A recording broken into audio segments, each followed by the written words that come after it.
بسم الله الرحمن الرحيم. السلام عليكم. مع حضراتكم محمد سعيد محبوب. هنشرح أول سيستمز ديفلوبر. حاصل على الأسوسيت ويب رياكتيف والأوديسي بالشكل ده. الأوديسي اللي هو أول سيستمز ديفلوبر كلاود، والأسوسيت رياكتيف ديفلوبر اللي هو الأول سيستمز الأو 11. وشغال في شركة بتشتغل بأول سيستمز وشغال على مشاريع كبيرة يعني. أول سيستمز انا درست قبل كده الفيديوهات بس مسحتها لان هي ما كانتش بالشكل المناسب. فحبيت ان انا اجدد يعني الفيديوهات بمنظور تاني. وادينا بنتعلم برضو، يعني كل ما انت ماشي على الطريق بتتعلم. في الاول خالص احنا هنشرح طبعا البلاي ليست بتاعت اللي هي becoming a web developer. في اكتر من بلاي ليست بس احنا هناخد ال becoming a web developer دلوقتي، وبعد كده نبقى نكمل بعدين. في بيبقى كويزز موجودة على كل كورس. آه، وكمان بيبقى فيه تاسك او اكسرسايز انت بتحله على اوريدي على الكونتنت اللي انت كنت مذاكره. خليني اقول لك، طب قبل ما ابتدي حاجه كده على طرف المعلقه. انا اول ما ابتديت ما كنتش اعرف، ما كانش في محتوى عربي اصلا. وكنت داخل على اساس ان هي اصلا تدريب تريننج. وكمان انا كنت مخلص اي تو اي فول ستاك بايثون. فان السويتش ده يعني بغير وبعمل سويتش. انت خارج، وطبعا انت طبعا عارف لما تخلص الاي تي اي او ما تخلص كليه او ما تخلص جيش، انت بتبتدي عايز ان انت يلا بينا هوبا، يلا يلا هوب، اي حد يشغلني ناو. ما حصلش ده خالص معايا. انا دخلت، كنت بعمل انترفيوهات وكنت ببقى يعني هولد او يا اما بيندنج. حد قال ذاكر الاول سيستم مشكور يعني ربنا يبارك فيه. ذاكر تعرف ايه عن اول سيستمز؟ قلت له ما اعرفش. قال طب شوف واطلب منه والتيم ليد طلب يعني من الراجل الواسطة ده اللي هو كان اللي هو كان عايز يخليني ابش في اي حتة. واللي انا يعتبر قايم بالخير اللي هو عمله. فانا برضو شرح الفيديوهات ده برضو نفس النظام يعني. انت بتشرب خير، انت بتتسقي خير، بتسقي اللي بعدك كده يعني. بس يبقى في خير دايما وما نقطعش ابدا.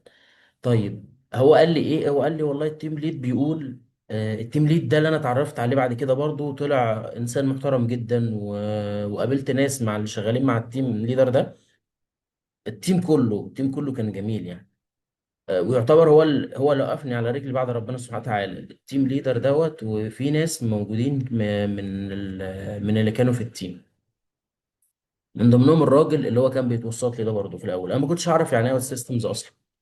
والدنيا ضباب كلها اي او السيستمز ده، او اشوف الويكيبيديا طب في حاجه عربي، طب انا عايز اطلع بديمو، انا مش عارف اعمل ايه. فكله انجليزي. طيب انا كنت بعمل ايه بقى؟ انا سمعت التراك ده كتير. كنت باخد الفيديو، اخد الليسون ماتيريال، انزلها بي دي اف، واترجم اللي في البي دي اف. اترجم اللي في البي دي اف واذاكر البي دي اف واشوف الفيديو تاني. اشوفه مره واثنين وثلاثه وعشرة. طيب خلاص بقى لحد لما دخلت في الانترفيو. طبعا خارج من اي تو اي، فانت يعتبر لسه فاكر المعلومات والدنيا تمام حلوة معاك بحكم التمارين والاكسرسايز اللي انت بتعملها يعني. فدخلت وربنا يسر لي الحال وخدت اول تريننج، اول انترنشيب في الشركة. فانت برضو نفس النظام كمل والجدع ان انت اهوت معاك الفيديوهات. انت هتوصل ازاي اهو، بنقول لك انت ازاي هتوصل، بنقول لك دي فيها ايه ودي بتعمل ايه ودي بتعمل ايه. ابتدي تشتغل انت بقى وشوفنا وشوف الدنيا وضيف انت بقى. طيب انت هتساين ان وتكريت اكونت، تدخل تختار الاو دي سي، تختار الاو 11 عشان هو بيحولك للاو دي سي وتشوف التريننج هنا. ما اهو التريننج يعتبر اهوت موجود. هخش بعد كده ان انا عايز ستارت تريننج. طيب هستارت تريننج في الويب بيكامينج ويب ديفلوبر. في تراكات كتير قوي طبعا، ده بيوفر عليك وقت كتير. ممكن معظم الناس ما يعرفوش حاجات زي كده. حاجات بسيطة هيت وأكتر من كورس. ممكن مثلا ما يعرفش يوصلوا للتراك أصلا اللي شايل أوت سيستم، بس هو بيقول لك اهوت قبل ما تبتدي حاجة زي كده روح ذاكر أو 11 كده. وبختار أو 11 مش الأو دي سي. يعني هنا هوت بيقول لك إيه أنت عايز الأو إي والأو دي سي ولا الأو 11؟ لا أنا عايز الأو 11. طيب أما تساين إن او اور ايزر ان انت كريت اكونت، اور ان انت ساين ان اوريدي موجود، فانت بيكريت لك هنا الايه الانفراستراكشر، بيعطي لك نيم اهو، بتعمل له كوبي، بتقول له هنا الكوبي. هي دي تقريبا انفايرمنت مختلفه. دي نام. طيب تمام، بنقول له ايه فيتش نيو انفايرمنت، وبيبتدي ان هو يهوم لك الدنيا، بس يعتبر انا عندي اصلا موجود هنا. أهي. بكوبي الانفايرمنت نيم، وبيست هنا، ونيكست نيكست اليوزر نيم والايميل وكده، انا تمام. طيب هنا ده ايه؟ دي بروجكت هي معموله باوت سيستمز، انا ممكن ابص عليها واشوفها بتتعمل ازاي. الاوت سيستم سيرفيس ستوديو ده الاي دي اي، دي اللي هديفلوب بيها الاي دي اي، فبعمل لها داونلود، انا اوريدي موجوده معايا. طيب انا بقى عايز اتعلم، فبخش على التريننج.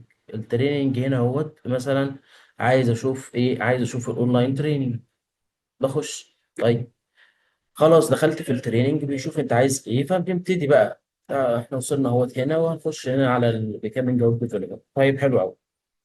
سريعا سريعا، ايه هو الاوت سيستمز؟ الاوت سيستمز هو لو كود. ايه هو اللو كود؟ فول ستاك لو كود. اللو كود بتبقى كومبوننت جاهزه، انت بتشد وتبيست، بتشدها تحط فيها وبيمشي في الفلو زي ما انت عايز. خد الكلمتين دول بقى وطبقهم على الحاجات اللي انت عايز تعملها. انت عايز تعمل مشروع، موظف مثلا بيملى بيقدم طلب اجازه. طيب هتدخل الموظف الاول، هيعمل له ساين ان ساين اوت، ماشي. طب ازاي؟ بيقول لك في فورمه كده بتشدها وتحط الانبوتس بتاعتك وتظبط الليبل، ادي ده اتش تي ام ال بيزك اهو.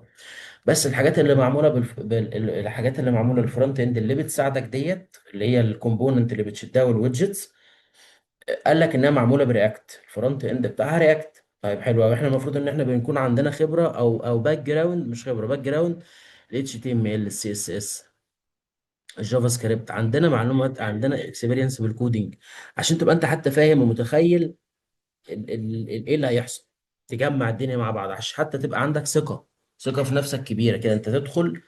ده اللي ساعدني يعني، بعمل اسقاط على نفسي. ممكن حد تاني يبقى له قصه مختلفه، ف لكن الاستمرارية، واللي انت تبقى قد كلمتك وقد المسؤولية، دي اللي بتفرق كتير في حياتك انت.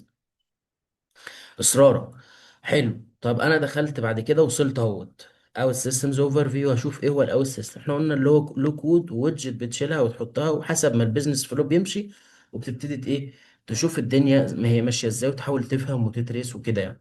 طيب اللوكود، ايه هو اللوكود؟ اللوكود اللي انت ما بتكتبش كود بايدك، مش زي التراديشنال العادي تكتب كود سواء ان هو مثلا بايثون انتربريتر او لو سي شارب كومبايل اكسكيوت سطر بسطر. لا، مش كده بقى. ده هو حاطط لك ويدجت كومبوننت، انت مش بتكريتها من الاول، لا هو مجهزها لك. حلو.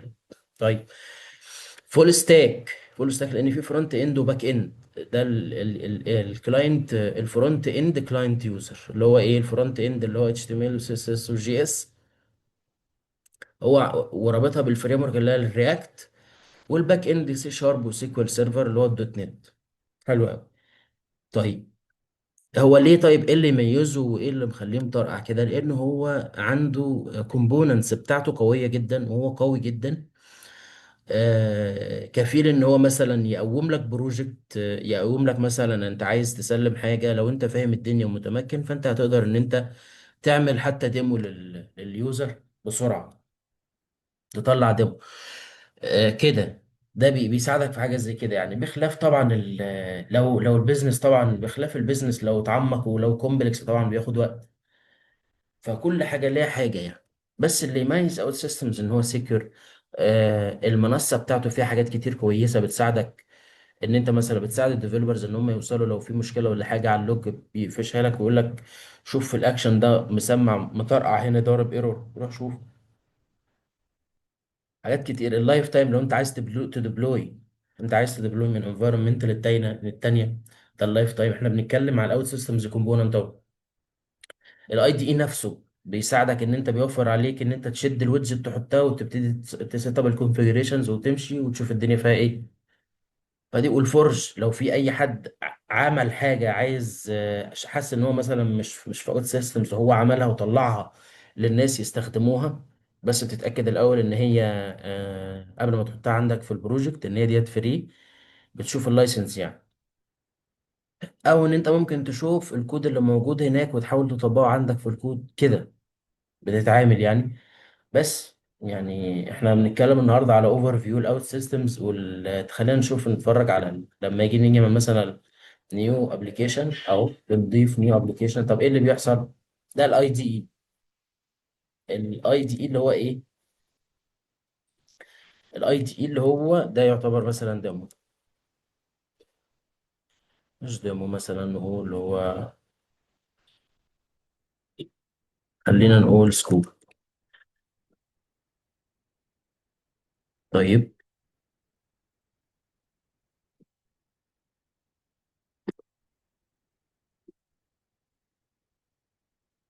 بعد كده بنقول كرييت ابلكيشن. بيكريت لنا ابلكيشن في اللي هو السكول. السكول اهوت. ده اسمه ابلكيشن شايل اكتر من موديولز. او هنعرف الموديولز طيب بتاع كل واحد ايه. هنعرف نشوف الدنيا يعني. خلاص هو بيكريت لك اهوت نيو ابلكيشن رياكتيف فور رياكتيف ويب سايت. انا عايز اكريت سكرين. انا خلاص اهوت بكريت سكرين. سكرين مثلا امتي. اهو كريت سكرين. طب انا عايز اعمل فورم عشان يقدم طلب جديد. فورم اهو، انت واخد بالك؟ فورم اهو موجود، الفورم هنا اهو. طب انا عايز اضيف اهو، دي الفورم. عايز اقسم الشغل بتاعي لي اوت. حلو قوي ماشي ولا حاجه. عايز تضيف فهمي عايز تضيف الاسم. هنا مثلا عايز اضيف مثلا هنا الاسم اهو. حاجه اسمها كونتينر. الاسم مثلا وهيبقى جواه ليبل وانبوت. اهو نيم الانبوت اهو. الليبل اهو. وهي دي الانبوت.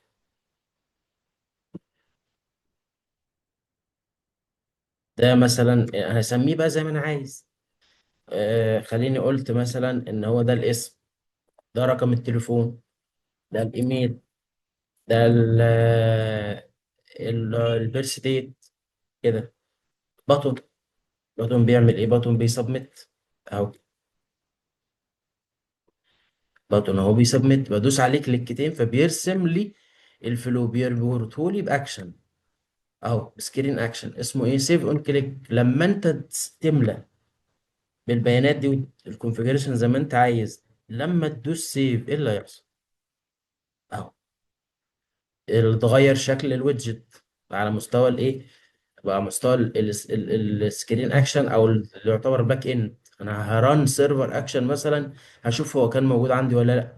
اي مثلا اي حاجه فهخش هنا. بقى ده ايه؟ سيرفر اكشن.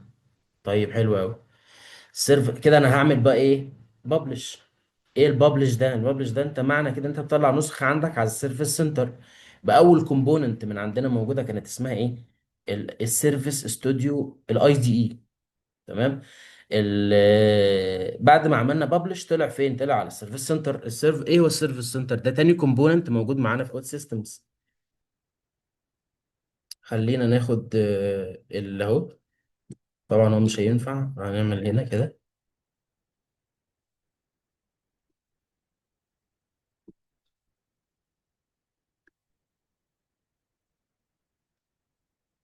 اهو. اسم الانفايرمنت بتاعتك سلاش سيرفيس سنتر. ده يعتبر تاني حاجه من ضمن الحاجات بتاعت اوت سيستمز كومبوننت.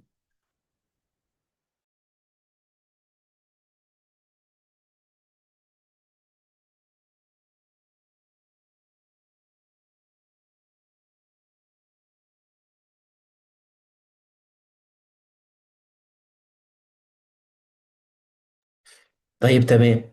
دخلت اهوت على السيرفيس سنتر، لقيت ان هو عنده حاجات كتير. فاكتوري، مونيتور، ادمنستريشن، اناليتكس. هنتكلم عليها بس هنتكلم عليها في حسب الفيديو اللي هو موجود يعني.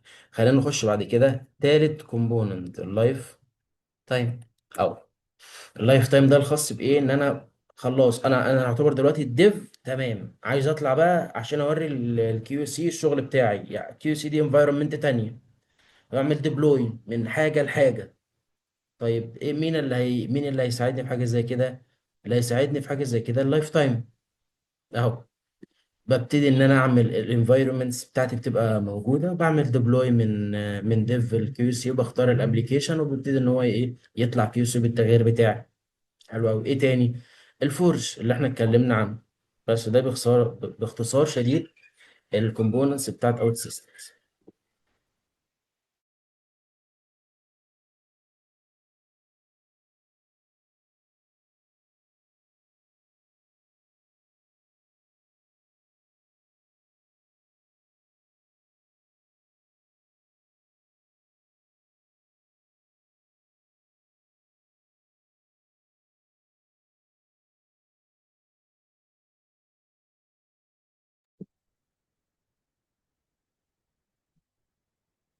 دي الابلكيشن بتاعتي، ودي الديبلويمنت بلان اهوت. انا مثلا بختار، بس انا طبعا ما عنديش انا ده فري. الفري ده بيعمل ايه بقى؟ بيعطي لك مساحة اتنين، بيعمل لك سيرفر عنده موجود في سيستمز، يحجز لك بالانفايرمنت بتاعتك مساحة 2 جيجا، ان انت تكريت على الابلكيشنز بتاعتك وتسيت اب الانفراستراكشر يعني والحاجات ديت. ما فيش غير الديفلوبمنت دي اصلا. مش محتاج تسيت اب حاجه، انت بس محتاج الاي دي اي تنزله عندك وتبتدي تشتغل. بيبقى ليك عدد ليميت بقى من الداتابيز اوبجكتس، هنتكلم عنها في اوقات جايه، بس عشان وقت الفيديو ما يكترش. أنا بس كنت عايز اشوف والله اهو. ده السيرفر اهوت بتاعك بالانفايرمنتس اهو. بيديك مساحه تقريبا 2 جيجا بايت. يقول لك ايه؟ انت استخدمت كام ميجا من الكذا. أهو. الحاجات اللي انت عندك هي الحاجات الخاصه، اللوج جوه بتاعك هو يعتبر اللي هو سطبهولك. لو اتملت كاريت اكونت جديد بس. بكده نكون اول فيديو يعتبر في البلاي ليست بتاعت الويب ديفلوبر خلصت او سيستمز، ومكملين ان شاء الله وربنا يسهل الحال يعني. شكرا.